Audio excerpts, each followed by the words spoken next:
Editing SJ here. We interrupt this program to tell you the very important thing where there's probably going to be some audio issues in this episode due to some legal difficulties we're experiencing. So if you hear some clicks in the audio, your headphones, headsets, whatever, your Bluetooth, whatever, it's not malfunctioning. It's not you. It's us. It's us. So we do apologize. Apart from the long wait, that we'll apologize about that anyway. So pardon the interruption. Go ahead. Let's go. Hello. Yippee! Yay. The return. The return of the people who had so much shit to do in their lives that they did not have time to record podcast episodes. They still do. Whee! Anyway, hi everyone. It's been a while. When is our last episode? In October? I'm hoping that we'll be back like on November schedule this of year. Last year. November. Okay, that's not. Yeah, that's not as bad as I thought. It's still a little Sorry bad. for the brief hiatus, guys. It's still a little bad. Like I said, I graduated. That was a whole thing. I presented my thesis film. That was another thing. And it took like 2 months to finish the graduation process. I was there for Gab's little thesis thing. Stas and I were like in the crowd. It was so nice. Just like lurking. Like, SJ came along, just watched my thesis film, and that was super nice. So it took a while for me to finish my course. Also because of the pandemic. True. That did not help. True. So now I am currently unemployed. Well, employed, but... So basically I do work for Sinigang, but, you know, we're a small publication. And right now I'm looking for a job in the Philippines. Not in Greenland. And that is not in Greenland. And that is rough. Job hunting is scary. Yeah. I think I've sent over like 15 applications to jobs. So SJ, what's been going on? What have you been watching, reading? Oh my goodness. I mean, it's all been slop. If anyone who is listening right now follows me on Tumblr, you've probably seen my chronicles of trying to get like a good rom-fan isekai comic. It has not been going well. I haven't found anything actually good. Oh dear. What was the other thing? I mean, I've watched like 2 movies in the past 6 months, so I feel like that's. And what did you watch? That's more. That's more than usual. So you know, that's call for celebration. I watched Sinners. Yeah. Everyone in the cast was hot. Kind of infuriated by that. Sinners fucking rips. And what was the other thing? What was the other one? Nosferatu. Because both yes, vampires. because I love horror movies. Did you like that one? It was okay. A lot of people seem to say that they preferred The Witch better of like Eggers' movies. Oh, I don't like. I prefer Nosferatu over The Witch. True. I haven't watched any of the other Eggers movies. Beyond those two, I think. Northman is okay. Northman it's is coming okay, out on Nosferatu. Oh, yeah. really? I put it on my nice. list recently. I was like, oh my gosh, I was literally like scrolling through Tumblr looking at this the other day. I have fondness for Nosferatu because of how like realized, how textured that world is. And of course, I love my man Nicholas Hoult. But I love that one. That one was my first like event for Sinigang where I saw it in advance, and I saw it in the Warner Brothers screening room, where they had like the best laser projector and surround sound. So all the squelching noises in Nosferatu was like HD sound. You can actually see everything because it's in a theater. Yes, we were watching. I was like, "Oh, fascinating! I can see the viscera on the screen." It's like, if you watch a digital release of anything these days, especially like horror movies with scenes at night, it's very compressed. You cannot see anything. It's very compressed. I literally. No, that's what I do appreciate about Nosferatu. Yeah. The way Eggers lights the scenes, you can still see everything even though it's at night. So, speaking of Nicholas Hoult, everyone and their mother knows I've seen Superman. Yes. Like, my parents are sick of me talking about Superman. My mom the other day said, Superman na naman. I'm like, I'm sorry, just get really excited about Superman. But we are not here to talk about Nosferatu or Superman. We are here to talk about World of Tomorrow. We can't talk about one of the only two movies I watched this year. Sorry. The irony now of you being the guy who likes to like recommend movies for this podcast, and me being the guy who recommends a shit ton of like long form media, is that now I'm trying to pitch a short film. Like the inverse has now happened. Something shorter than shorter than like 20 minutes is what we're gonna be talking about today. Yeah, it's 18 minutes, and again, we're talking about World of Tomorrow by Dan Hertzfeldt. Don Hertzfeldt. I'm not quite sure if that's how you say his name. Yeah. Hertzfeldt. Is it? Hang on, let me double check. Yeah, okay. I said that wrong. Sorry. Don Hertzfeldt, yes. So it's World of Tomorrow by Don Hertzfeldt. So why don't you kick us off by talking about why you chose this one? Why was this your pick? Several things, right? So, the thing is, you've heard of this if A, you have watched a shit ton of Jacob Geller videos, which I have. Mm-hmm. B, you've you are a millennial on the internet and have heard of some of his like more viral videos. Like this was like his videos were like viral before viral was even like an idea on the internet, right? And C, this short film was kind of just like everything that I like in most of my videos. As I told SJ before we started, I'm like, you have picked such a beautiful yet devastating choice for this episode. Because it's like, okay, like a quick summary of what World of Tomorrow is about. It's about a kid named Emily picking up a phone and getting in touch with a clone of herself 3 generations separated, I guess. Yeah. A 3rd gen clone. And this clone of hers needs one specific memory of her before the world ends. And that's pretty much everything you need to know about it. And it's like it's a simple idea.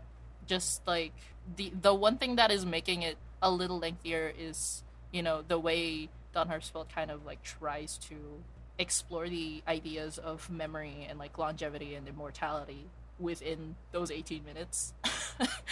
where this like older clone of Emily tries to explain, you know, the world and like the despair that she feels as the world ends to a 5-year-old who doesn't understand anything. The 5-year, like I wrote down, because I made notes for this, guys, because I've realized as a writer that I need to make notes. Like, there's really such like this contrast of like the 5-year-old Emily's childlike wonder versus her older self's like cynicism about the technology and the world that she lives in. There's like the same way that when you live in a city, like a major city, you get so used to being like, oh, I can just drive there, versus someone who lives outside of the city, or like you're someone who like, I can just drive there, oh, it's so traffic, I hate waiting in line. Whereas someone who lives outside comes and it's like, whoa, you have access to this? That's so cool. It's that kind of It's one of those things where it's like, you will realize that the younger you are, the more in awe you are of like, it's like you notice such tiny things yet find joy in it. But like the older you get, the more cynical you are, the more like, you know, this is how the world works, and you just like find things that are annoying, like mildly annoying, but not even like not even inconveniencing to you, and you just like get pissed about it. You just mauled. Yeah. I'm very much like I very much try to retain that part of myself that finds the joy in everyday things. Like if I see like a cute dog, I try to be like, oh, that's cute dog, or if there's like a particularly good bit of graphic design, I like to take pictures of that and keep it to myself because it brings me joy throughout the day.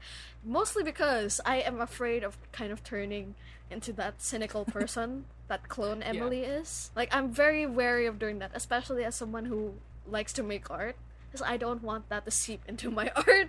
Like, I really don't want to be a cynical person. I am sometimes, but I would prefer not to be. Not to bring it up. But like it's like this whole like 20-minute thing kind of just like reminds me of that whole like that one Juniverse quote about how I don't even remember what the actual quote was. It was just like about like how you can't come out of growth unscathed or something like that. Yeah. Oh, yeah. I know what you're talking about. So it's like yeah. This clone of Emily twice removed is kind of just like gone through such like an like inconceivable life. So much. Like as she tells this story. Like she falls in love with the rock. She falls in love. What was the second one? It was some like Martian. a... Oh no, it was like a radiator. Like a telephone pole in the middle of Mars. Yeah. And then the one where she tried to do long distance, but then it made her sad. And it was like a... And then she met the... Like an older clone of this David She met guy. Yes. From the museum. Oh my goodness. That's something I have to say. That was fucked up. When when the film said they put a clone in a tube and they let the museum growers watch him grow old, and then they just quietly removed his body from the... I'm like, man, what the fuck? There's a kind of poetry to it, right? Like if you take it literally, this is about a clone from the future talking to their past or like first version of themselves, right? But like if you take the poetry of it, if you like consider creating something, putting it in the museum and like letting people pass by it, letting it age for a while, and then like silently putting it down at some point, that's just something that happens in real life. There's a bit of poetry in there that I kind of really appreciate it. The one line that really struck to me when I watched this the first time was definitely about how she doesn't know how to cope with feelings of loss and grief, and sometimes she'll just sit down at night. I have it. I've written it down. I do not have the mental or emotional capacity to deal with his loss, but sometimes I sit in the chair late at night and quietly feel very bad, which is true. Yeah. I had like a very deep personal loss like a couple of years ago. That was my grandma, and like in the middle of the night I would just start crying, and it was not for any reason other than I missed my grandma, and that's just how loss goes. And like I don't think it ever fully goes away. It's just that when it hits you at those random moments, there's nothing you can do other than sit quietly and you feel bad. And then after that she says, I no longer fall in love with rocks. Like fuck you. Ooh, that one hit a little too hard. What the heck is in this thing? Yeah. This is a 20-minute No, short. even like just the idea of like she no, that's what I enjoyed about it so much. It's so like succinct. Like it clocks in at under 20 minutes, but it's so impactful in the way, even the use of rock and like this person who was a clone growing old. Like the rock is almost like there's a childhood innocence to that of like, why can't I fall in love with this rock? There was just something attractive about the rock. Yeah, like exactly. if you watch through it, you're just gonna be like, oh, it's just like some of the usual like ridiculousness that you'll find in Don Hertzfeldt's work, where he will just like he'll just like intersperse some of the weirdest shit, and then suddenly it's like profound the moment the thing ends. It's just like, oh shit, okay. What the fuck?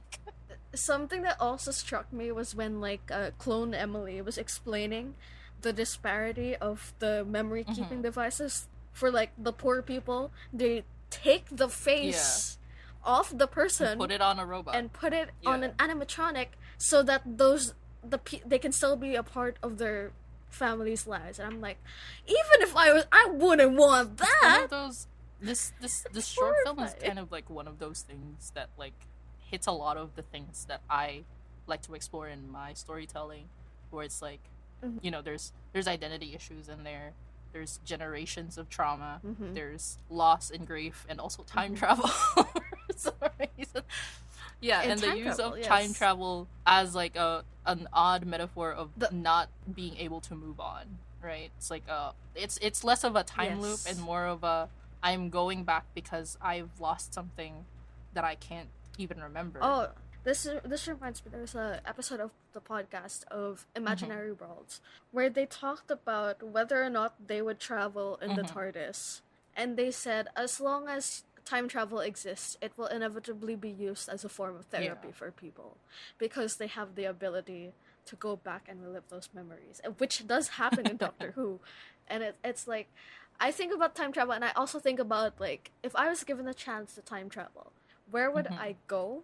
And I know within myself there would be moments in my past where I would just like want to watch, but also I feel like it wouldn't be healthy to keep going back to it. I feel like one of the lines was something about how. Wait, I gotta pull this up. I actually. Okay, the other bit of thing that I actually neglected to share before we got into the nitty gritty of this was that I actually used this as inspiration for a fic before. So I have like deeply ingrained in my mind because I was also like using it to explore the same the same ideas. She says something about how that is the thing about the present. You can only appreciate it when it is past. When it's right, and past, if you give yourself the chance to time travel to a specific memory, just so you can like witness it happen, or do you really want to just witness it happen, or do you just want to feel what you felt when it was happening to you at that moment? That's the like the weird illusion about time travel is that you can't relive the past. It already happened. Like you can't just re-experience you are an outside observer in your own memory when you use time travel, basically. And that was actually the fun thing, because you brought up Doctor Who. I remember like listening to like a few episodes of our friend Jeans' podcast about Doctor Who as well, about how, because they were going through the specific season that I actually stopped watching from, which was, I think, the ninth one. The ninth Doctor. It was like... that was the first series. With Christopher Eccleston. I think the specific thing that I'm trying to get at is, like, when they were doing the time travel in there, it was, like, used as kind of like an escape for both of them. They were using it to, like, go through time in, like, different parts of the universe, different parts of Earth, but very specifically not towards like big moments in their own pasts. Like the Doctor is very much not, in touch with his own past. He doesn't want to remember it, right? No. And like you get teases of that throughout the series, and it becomes more and more serialized. Yes, yeah. And it's like I kind of appreciated that form of like, because this used to be such like a whimsical show before they renewed it, so that when they renewed it was just like, this guy went through some weird and terrible shit, and he has not like formulated any thoughts about it, dealt with it. He doesn't want to think about what he did, why he did it, and what the morals were. It's because he took a box and he ran away. That's literally the basic plot of who the Doctor is. He took a box, he ran away, and he's been running ever since. And it's very I don't there's something frustrating to me about like the newer Doctor Who, like Siguro past Peter Capaldi, where they completely just insist on blowing open the Doctor's backstory, and I don't need to know. Like it's one of those things where like I don't need to know everything. Backstories kind of just like ruin a character sometimes.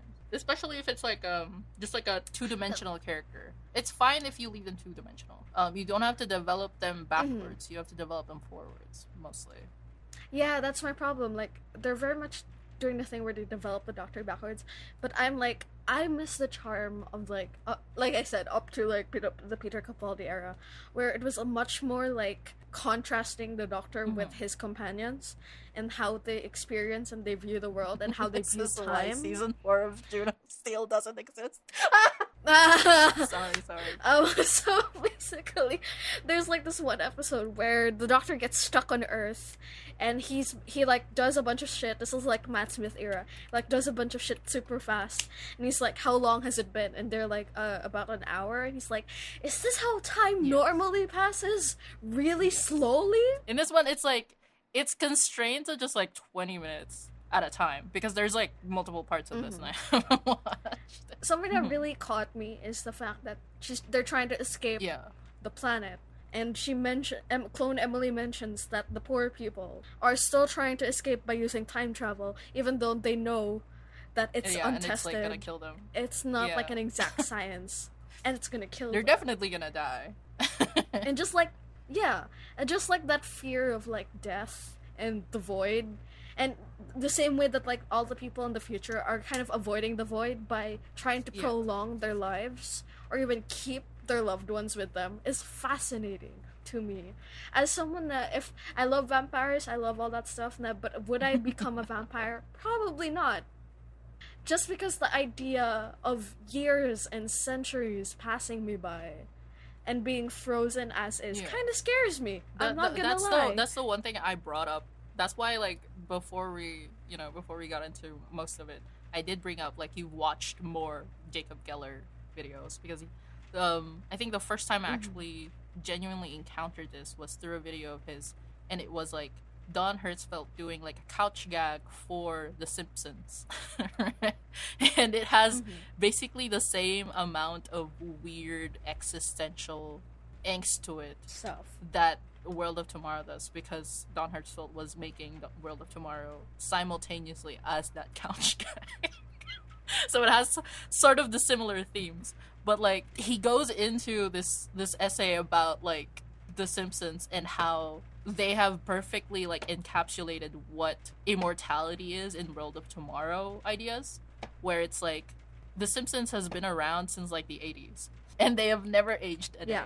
And there is a specific part in like the early 2010s like seasons where there was like an episode about how Homer always wanted to be a DJ in the 90s, but like you switch back to like the first time this show came out, he was already like a middle-aged man in the 80s. So it doesn't make sense, right? Yeah. But it like, I mean, it's like it's the same thing as SpongeBob, right? Like, what do you mean SpongeBob is still a fry cook? He hasn't gotten a fucking promotion. He still gets paid the same coin. They don't have taxes under the sea, don't worry. I mean, it's in the same way that I think with all these older shows being on streaming, the actors and actresses from the 90s have been like very open about how they feel like that part of their life has been frozen in amber. Like someone came up to Matthew LeBlanc, who plays Joey in Friends, and was like, "Oh, are you Joey's dad?"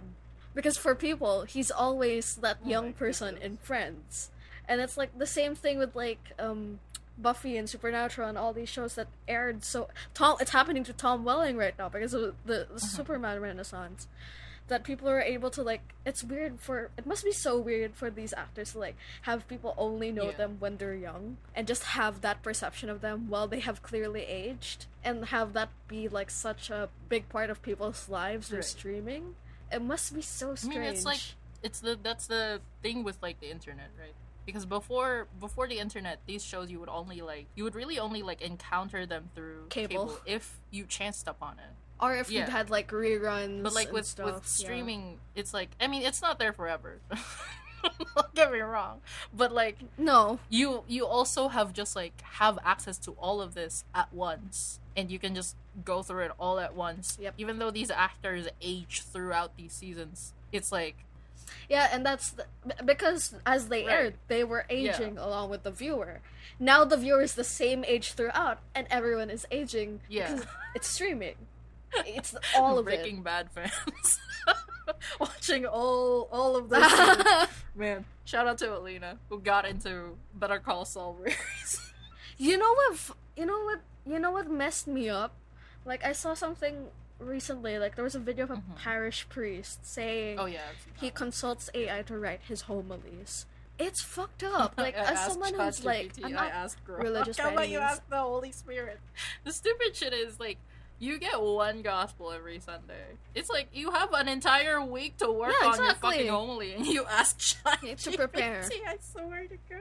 Lame. I am thinking about that and like how that was brought up, or like the idea of that was brought up in like the short, right? Because it's like a lot of this is about memory and like the transference of memory between like one generation of yourself and the other, and with a minimal amount of mental deterioration.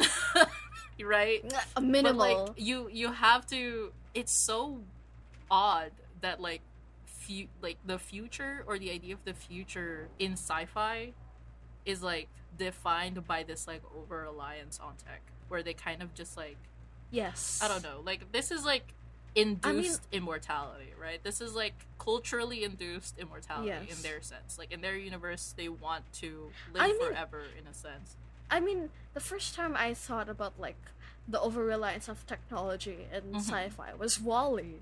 That was like the first time where I really felt like this vision of the future was this over-reliance on technology. And like the idea of immortality, like through living through a machine, it's like it's not new, because we still have like this very human perception of the fact that machines will outlive us. Therefore, we think that it will be possible to live forever in the machine. When in reality, if you look at technology right now, so much of it goes through planned obsolescence that it's kind of crazy that those are the visions of the future. And I still don't see, like, but when technology is kind of traveling away from sustainability, unfortunately, because they want to make a profit. And this idea of, like, transferring your memories from one clone to another, almost like you're transferring your data from one phone to another, it's kind of crazy. With a minimum amount of mental deterioration. With a minimal amount, you know, you might lose some messages and photos here and there, but it's compressing some of your pictures. the the more you change it, the crunchier the image gets for some reason. Yeah. I think about, like, what kid Emily says when clone Emily tells her she was, like, traveling with her partner that was, like, a formless blob for a while, but she got sick of it. And she goes, "Did you miss me?" And I'm like, oh god, that one hits. I think... Because the idea of, like... I'm at an age, I think we're both at an age where a lot of people are getting into very serious relationships or, like, getting committed for life. And there's a wonderful thing about having a partner and having someone to share that life with. But I also think there's a part of that where you miss kind of who you are as a solo person. Unless you have a very, very healthy relationship, which in your 20s, there's not a lot of, unless you're lucky. So when she says, like, "Oh, did you miss me?" I'm like, yeah. You kind of miss... You also miss that part, the kid part of yourself that you're in touch with when you're alone, because you don't have to perform for everyone else. It's getting a little too deep. Me going, that's getting a little too deep. Sorry, I was thinking about something else. You're like, So, okay. So I brought up how I use this, like, this whole thing as, like, inspiration for a fic. And, like, the main theme of the fic, and, like, why it, like, struck me at the time where I wrote it was, I think I was, like, 5 months into my first time in Baguio, where I was living with my sister, my niece, and my brother-in-law. And I haven't, like, got in touch with my family at home at that time. And I don't know, like, my niece wasn't verbal as she usually is. She wasn't as verbal then. She was mostly just, like, she was mostly like Emily Prime in this film, where she would just, like, babble at you. And I was like, yeah, absolutely. But at that time, I think I was, like, I was definitely probably going to be on my period at that point, but I was definitely going through the motions of just, like, thinking about how I'm helping raise this child and wondering if I would do the exact same thing if I were raising myself, or if I would react the same way, love her the same way if I were raising myself, if I knew I was actually talking to a version of myself that is just younger. And if I did that, would I turn out the way I am right now? And I was like, I know I was going through deep. I think I came out with a poem at some point, but then I wrote this fic, and I found this short film, and it was very much about, you know, getting in touch again with your yet untouched by life self, where this version of you has not felt the scars of heartbreak, the disappointments of life, yet has not gone through it hasn't gone through the maws of the capitalist machine as thus far. And, like, like, how would you genuinely react if you saw a version of yourself and it's just such a little shit? Like, would you still, like, you know, it's just like a lot of people seem to answer this question of, like, what would you do if you had, like, a conversation with your younger self, where they use it as a point of self-reflection, like saying that, you know, I would love my younger self because they needed it. But then you have to question your current self as well, where it's like, do you have the capacity in you right now to love someone else? And would you be able to transfer that to yourself if you knew that was yourself, right? And, and it was kind of just like a mixing. These ideas were kind of just like mixing in with all of the usual shit that goes on in my brain, the stuff that I really wanted to explore, like themes of a self-identity, time, and like I kind of just like at the end of this short film, it's kind of just like revealed that Emily wasn't really aiming for a conversation with the first version of herself, the most untouched version of herself. She was aiming for a memory she's forgotten. You want something from your past self. You don't want your past self. You want something that your past self had. Yeah, you want. And you kind of just like, you have to contend that aging, like, it's one of those, I brought it up earlier, it's like, you can't relive your past memories. Your time travel as an idea where you go to like a moment in time where you faced something huge or just like had such a joyful moment in your life. You can't relive that. You can't re-experience that memory again. So really what you want from your past self is that innocence, not that memory. And it's like it's there's a futility in this whole like short that I kind of just like resonated with. There's a futility just throughout like clone Emily's journey, because the fact that she even goes back in time is because the world is ending and it's futile. There's nothing they can do. She said like she went back specifically to grab that memory, to just have that like feeling of she wants that final happiness she before dies, she finally dies. And there's like follows up of some timeline shenanigans. I really didn't want to have to contend with that, so I kind of just like wanted to stick to this one film because it really stuck to me. Evidently. Yeah, I definitely see that, because one of the things I think about a lot like is I have this yearning to like go back and like be a child, but it's not really a yearning for that, but it's the safety that I felt when I would like come home from school and be in my uniform. I'd collapse on the beanbag and I'd turn on Cartoon Network and I'd watch, funnily enough, the animated Justice League show or Dexter's Lab or whatever, and I knew as a child that I would get called for lunch or I would get called to take a nap and my parents would be home later that day. And there was that, I think what I'm craving is not to necessarily go back to that time, but like that feeling of certainty and security that I don't have in my life right now as someone who is freshly graduated from college, where there's no certainty, there's no security.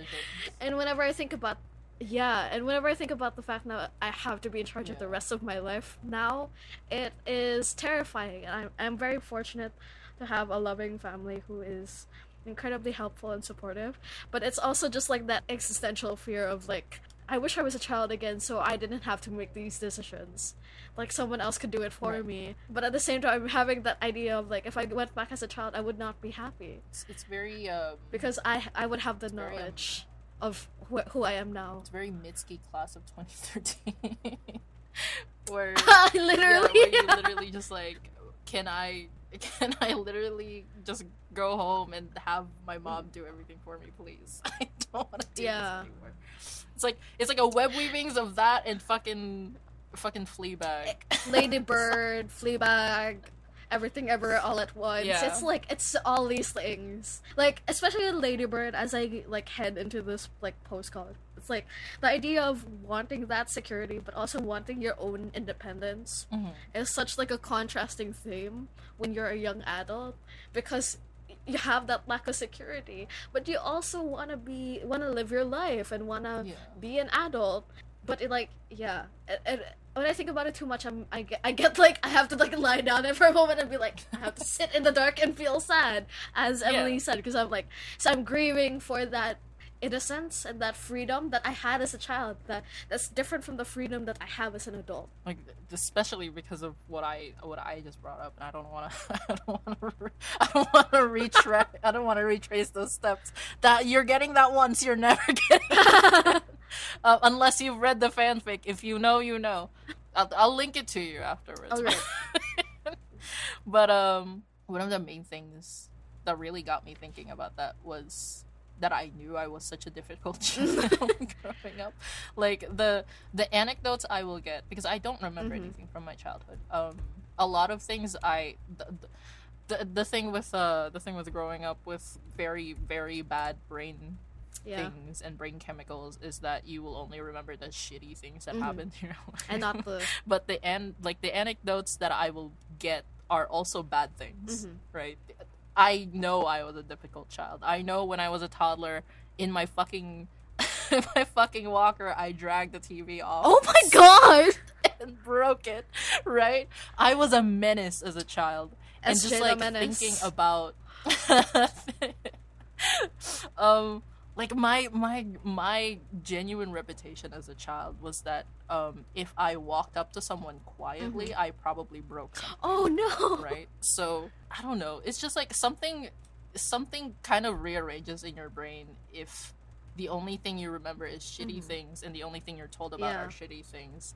And now you're just like at an age where you have to take care of someone else, right? Where you have to nurture them and like love them properly, and you have to think, and would I love myself?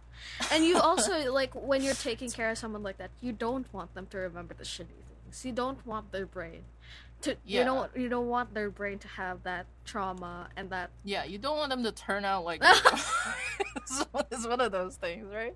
Where you want them to rely on you. You want to be approached for help. You want to be approached for something other than help as well. You want affection out of this child, and you want this child to continue looking to you for affection.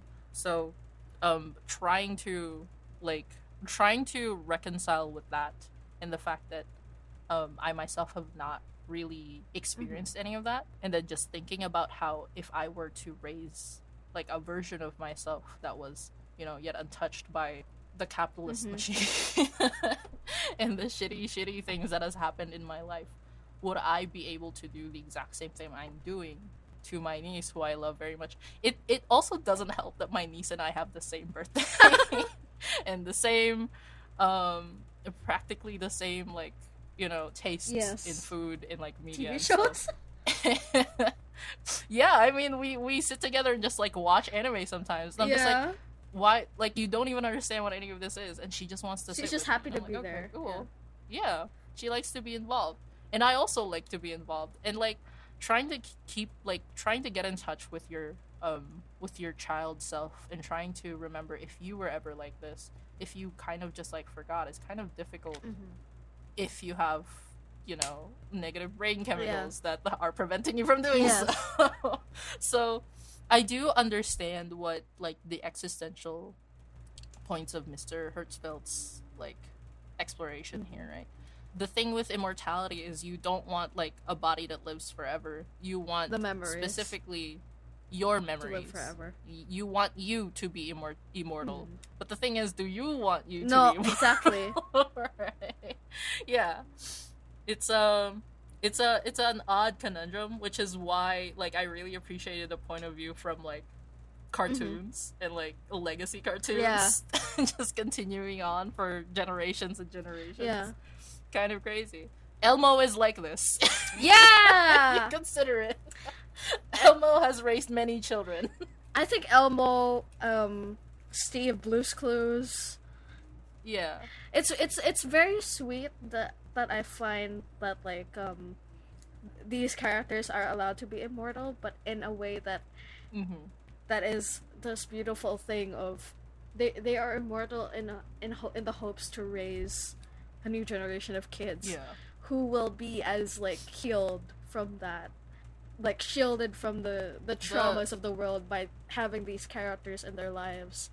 Rather than saying, "Oh, Elmo is 15 now and he's a bad boy." This is like when Dora grew up on the Dora cartoon. It's like, no, what?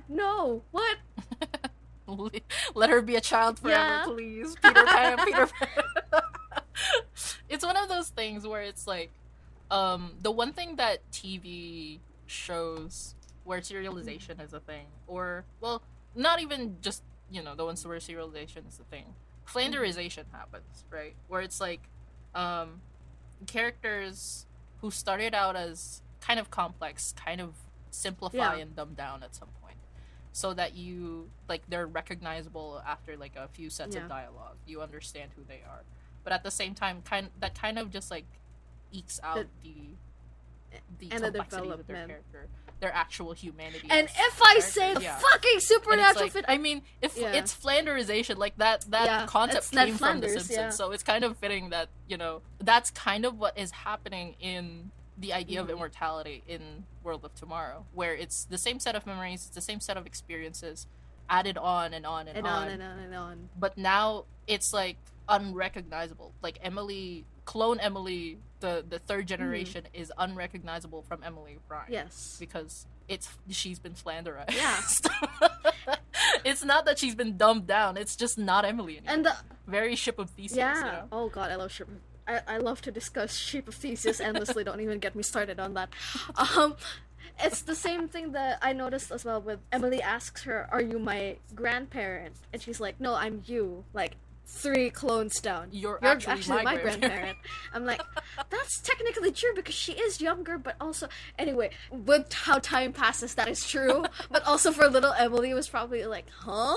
But like I think about This is weird. Why Yeah. do you look like grandma? and I think about like them saying they put their grandpa in a box and they get correspondence from their grandpa and they send him new books and stuff. Oh god, oh god, oh god. oh God. Like that's horrible. That's like they put grandpa in a simulation of The Good Yeah, Place. like where it's just like the first season of The Good yeah, Place god, forever. I don't know. It's like I don't know if that technology existed, if I would want that for my loved ones rather than because these people in the future, because they have the ability to do that, they don't process their grief at all.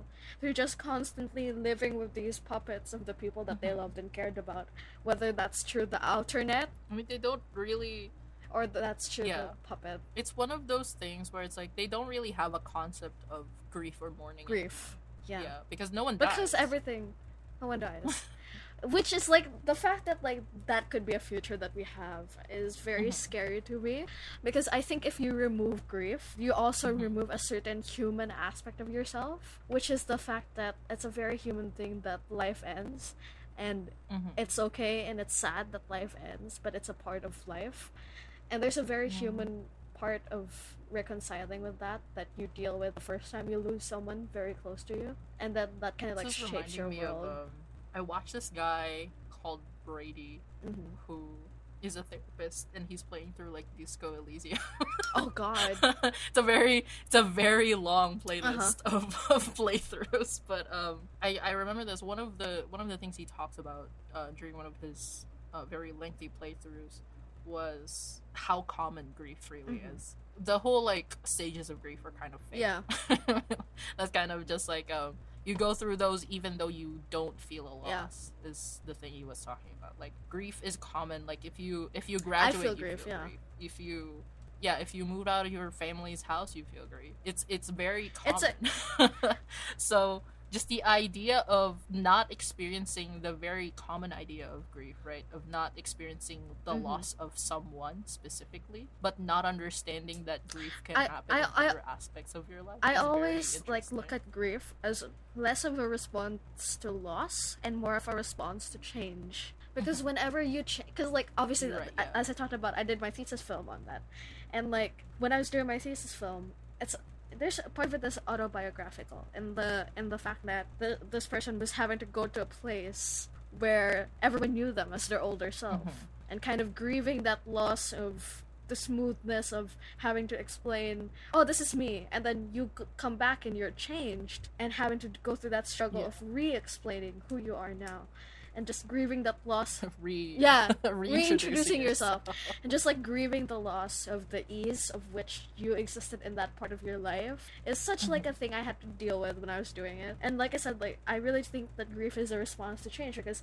it's not like I lost like my ability to go to school, but I did. It is a big change to suddenly wake up and not be looking at, oh, what class do I have for this week. It's a big change, and of course like grief is a part of that. And like even if you just move away from things, it's not a loss. You can most of the time you can go back and visit those places, but there's still like the grief of not living there anymore. It's just not the same. It's not the same. anymore. And like You go yeah, And the same way that I think the people in the film, they're I think about like the idea of like having your loved one trapped in a box and only having the memories that you made.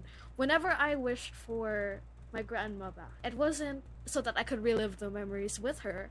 It was because I wanted more time and to make new memories. Not I don't want the recycled stuff. I want the new stuff. I want to keep living life. Right. And similarly, like I hate, like not I hate, but like there's a thing in Supernatural, like in the early seasons, where they die and they go to heaven and they realize that heaven is just your best memories over and over on a loop for eternity, and you're kind of living through them. That is hell. And yeah, that's exactly the conclusion that Supernatural has. That it's like this isn't what heaven should be. Heaven should be.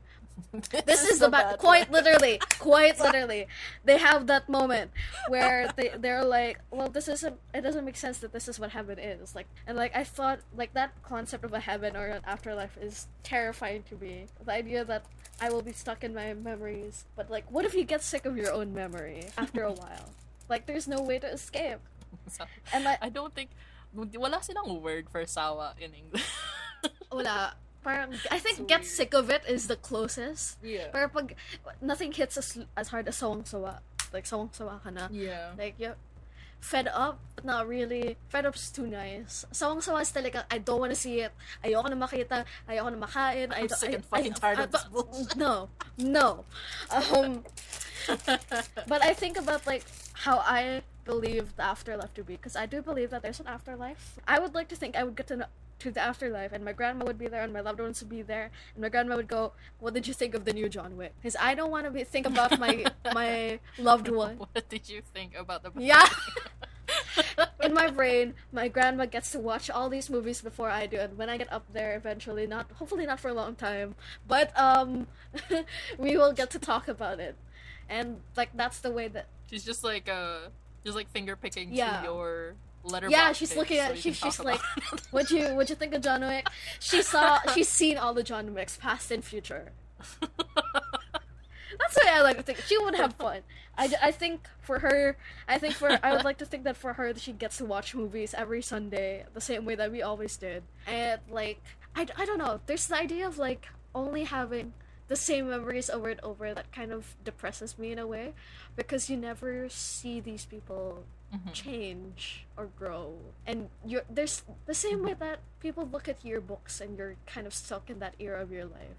That so there are some people who really can't accept that you've changed past high school, and it's so odd but that's because of social media and everything, and Not to be like- everything gets preserved. To be like that girl. They get to explore this a lot in like the type of slop that I read. I read a lot of like I read a lot of like regression shit, because post ORB things are kind of just fun at this point.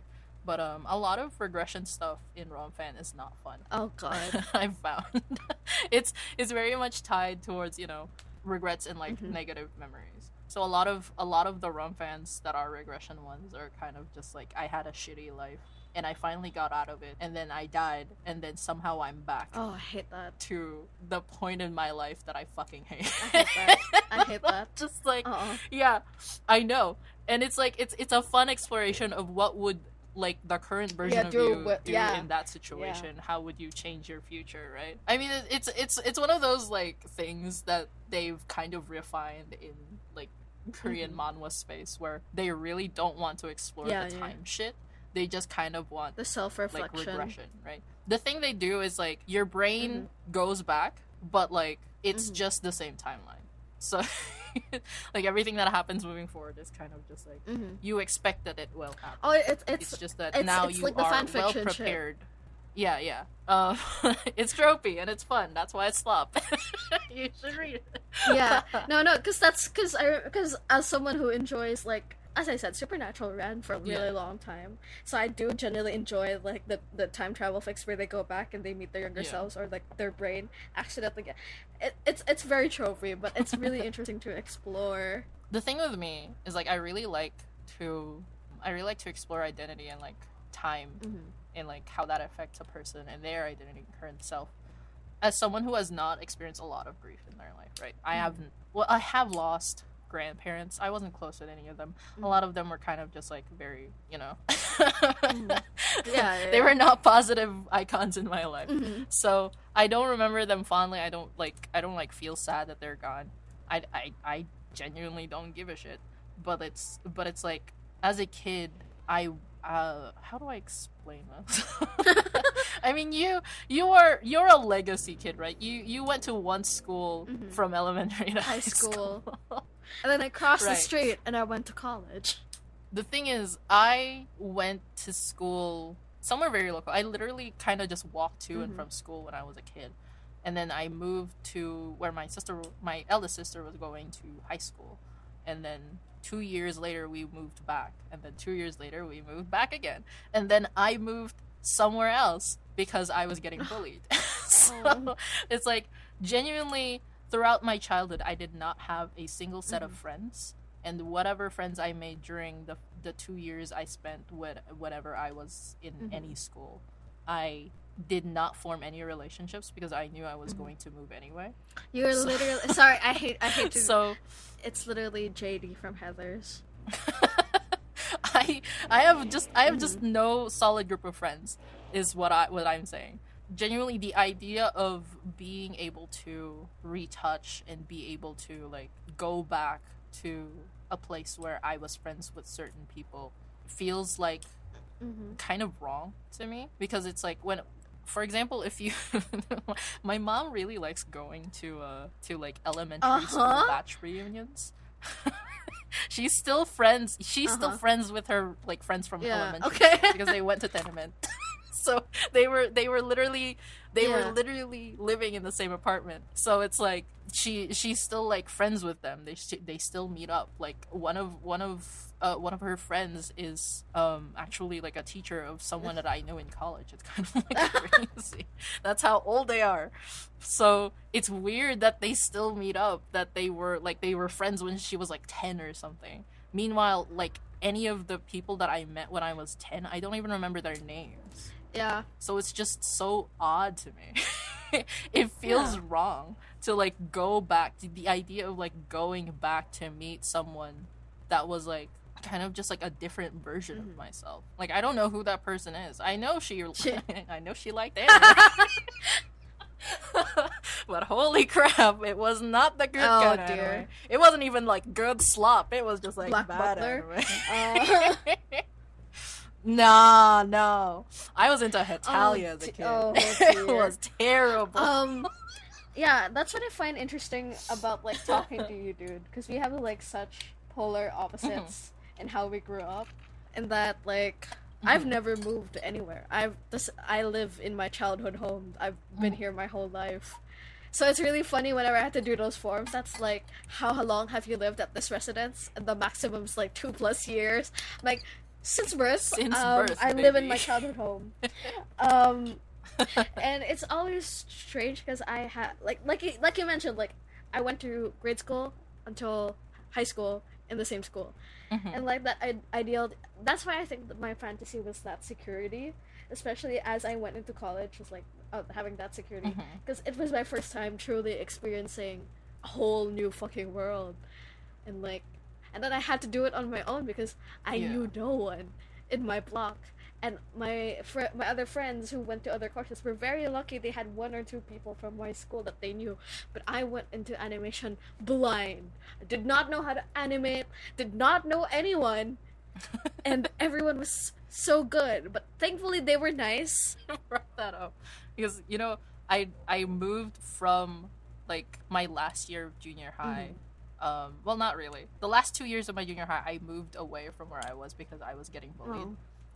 The last 2 years of junior high, I went to where my sister, my second sister, was going to college, and they had like a high school, and they like all of the friends that I made during that period they were already like friends for 4 years. So I was kind of just like a little bit of a loner. And then we moved to senior high. It was the same university, and I heard that 2 people from my previous high school, the one I left because I got Jesus bullied, Christ. moved to my same university. And I was just like on alert I'm the so entire time. sorry. I was just like, if I run into them, I have to pretend I don't know them. I just have to pretend I don't know them. It's funny because like I mean you see it with Emily as well, like in the short no parang she kind of looks back at her young self like, oh, why doesn't she get it? She's not getting it. I'm like, it's because she's 5 years old. Yeah, girl. she's 5. She doesn't know. Like, what was it? It was something Jacob Geller said in the video. It was just like, she's 5 years old and she doesn't have a concept of death. Yeah. She doesn't understand that this should be like devastating. It's just like, it's a field trip. We went to a museum. It smelled like We went. there was a guy who was smelled naked. like what is it? Floor polish. Yeah. It smelled like floor polish. That was What neat. else You was know, there? you're experiencing a memory like it's your own because I'm showing it to you. Oh yeah. The thing where she's like, I remember a naked guy Yeah. in the museum. She's like, that's because I've shown it to you, and now you think now the Now- memories now are it's like yours. merging together. Now it's Yeah. yours. The fact that like the memory that clone Emily went back to retrieve it's me and mommy walking. Yeah, It's yeah. so Let's fucking devastating. go. You get it? Absolutely devastating, because I think about like the things that I miss about people, and it's not like the big events in life like reunions and big blowouts. It's the everyday things that I Right. miss about it. Like I miss hearing my grandma puttering about in her kitchen and then offering me hot chocolate. Like Right.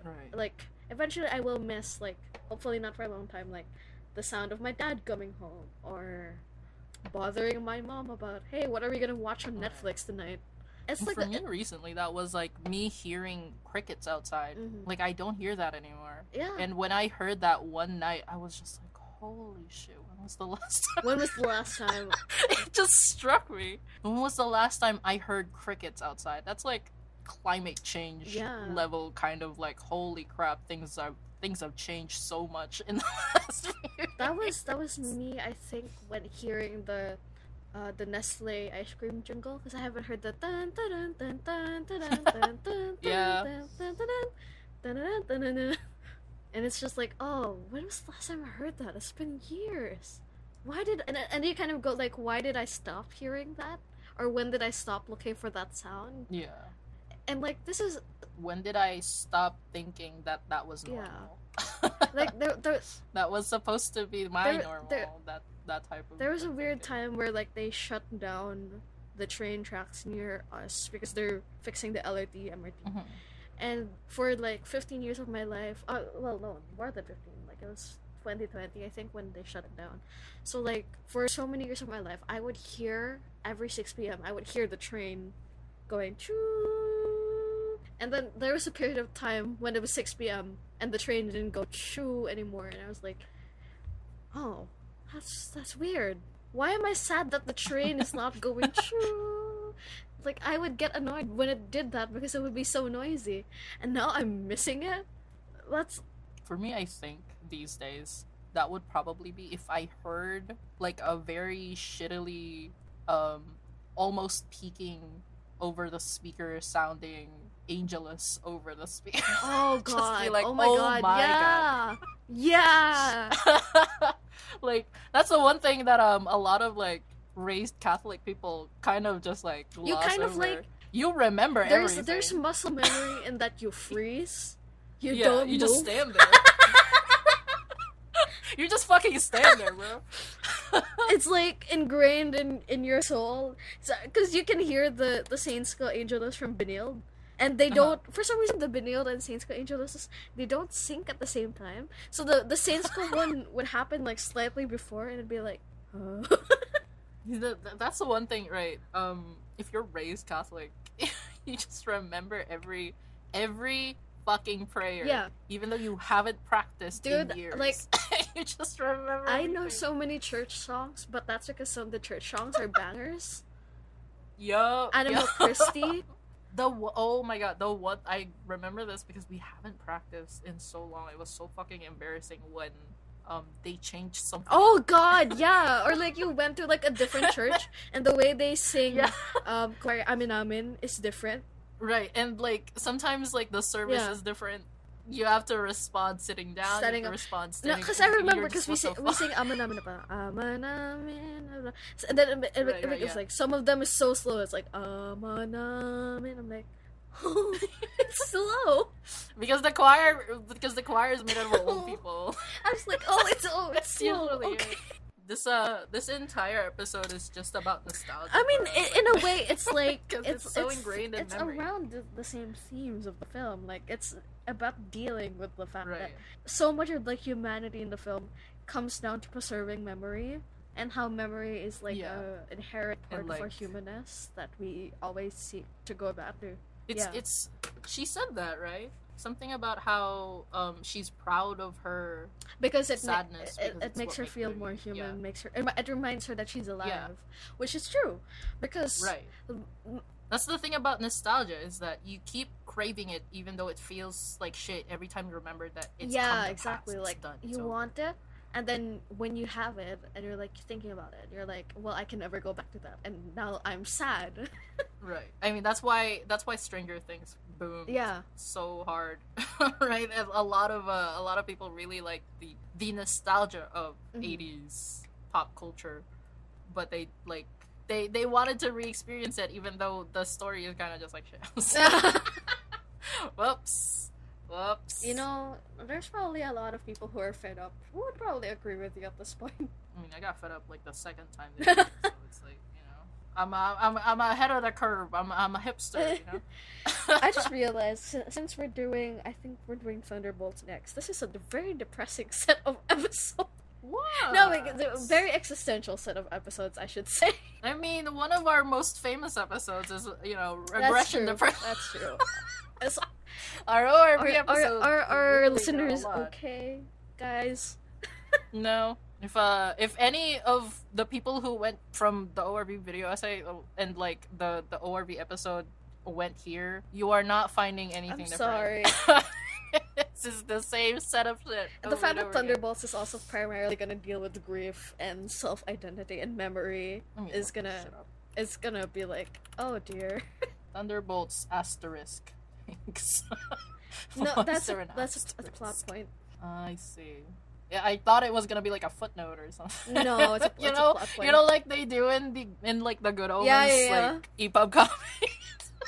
I don't know. This film really did remind me about how, like, in animation, it really is story Mhm. first.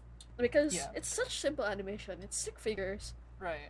And I Stick feel like- figures and like I feel like with Arcane and stuff like Into the Mhm. Spider-Verse, people are so focused on the technical craft of animation that sometimes the story Mhm. part kind of falls by the wayside. suffers, yeah. And the same way I feel about the live action Disney, where Mhm. it's photorealistic animation, but then you do things like Nani goes off to study biology in California.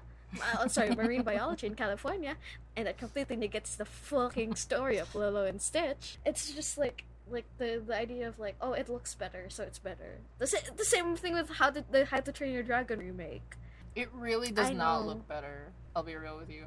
I saw like a clip of them like doing the surfing scene, and I was just, how did they make Hawaii I know. look Oh my bad? god! I swear to God, SJ, I hate the Lilo and Stitch live action so much. How the fuck did they make Hawaii look bad on film? That is a crime. That is like It that's is a literally crime. impossible.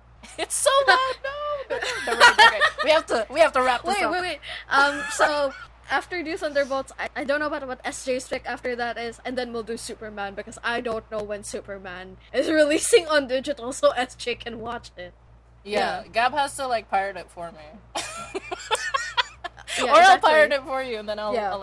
I'll pause and Again, yeah. like with many movies, if Gab is not there, SJ will take a year and a half to get to it.